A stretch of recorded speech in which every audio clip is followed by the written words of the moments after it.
AP intermediate supplementary exam and betterment ఎగ్జామినేషన్కి సంబంధించి mathematics 1A ఎవరైతే రాయడానికి వెళ్తున్నారో ఇదైతే పార్ట్ 2 వీడియో అనమాట. పార్ట్ 1 వీడియోలో అయితే మనం already important gun shot questions అనేవి పెట్టడం జరిగింది. First chapter and second chapter నుంచి మీరు స్క్రీన్ మీద చూస్తున్నారు కదా. మ్యాథమెటిక్స్ 1Aకి సంబంధించి third chapter very important gun shot questions అనమాట. గైస్ పార్ట్ 3 కూడా రావడం జరుగుతుంది. కంటిన్యూస్గా ఇదైతే ప్రిపరేషన్లో భాగంగా కంటిన్యూస్గా అయితే పెడుతున్నాం. మీ సపోర్ట్ అయితే కావాలి.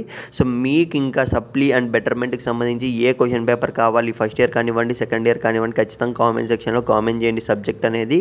ఇకపోతే మీరు స్క్రీన్ మీద చూస్తున్నారు కదా. ఫ్రెండ్స్ ఖచ్చితంగా చెప్తున్నా, నాకు మీ సపోర్ట్ కావాలి. స్క్రీన్ మీద చూసే ప్రతి ఒక్క క్వశ్చన్ అనేది మీరు ప్రిపేర్ అవ్వండి. సప్లీలో పాస్ అవ్వాలి అని ఎవడైతే అనుకుంటున్నాడో వాడు మాత్రమే చూడండి. మళ్ళీ చెప్తున్నా. గైస్ చాలా కష్టంగా వచ్చే ఛాన్స్ అయితే ఉంది ఒకవేళ. కాబట్టి ఇంపార్టెంట్ మోడల్ పేపర్స్ ముందువి, రియల్ క్వశ్చన్ పేపర్స్ మొత్తం కూడా పెట్టడం జరుగుతుంది. ఖచ్చితంగా ఛానల్ సబ్స్క్రైబ్ చేసుకొని పెట్టుకొని ఒక్కడికన్నా సప్లీ చాలామంది ఫెయిల్ అయ్యారు మామ. కరెక్షన్స్ అయితే తప్పుగా చేయడం వల్ల ఫెయిల్ కావడం జరిగింది. ఒక్కడికన్నా హెల్ప్ చేయండి, ఈ వీడియో షేర్ చేయండి.